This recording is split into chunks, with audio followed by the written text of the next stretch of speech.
So how can you test the iPhone ear speaker? Let me show you how it works and let's get started. So if this is your first time on this channel, well, definitely subscribe so you never miss anything important. So the best way to do it, if you don't want to download any kind of third-party software, would be by going to the voice memos application where you can just record something. It's a great way to test the speakers as well. And then when you play it back, you'll be able to bring your phone closer to the ear and test out the ear speaker, as it also should play with that, right? So you should be able to hear it through the ear speaker. And if you do not, then, there might be something going on with it, right? That is, of course, like the basic method of testing out.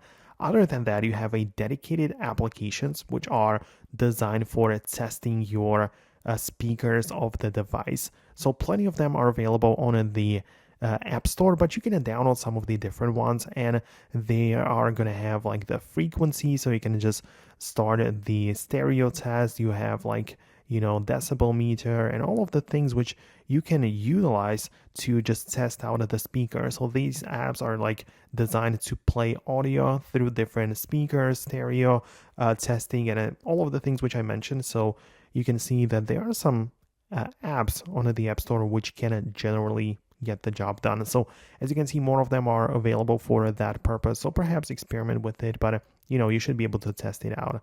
Now, let me know in the comments below if you managed to make it work on your device. Thanks a lot for watching. Hopefully you found this video helpful. Subscribe for tutorials and videos like this one, and I'll see you later in the upcoming videos too.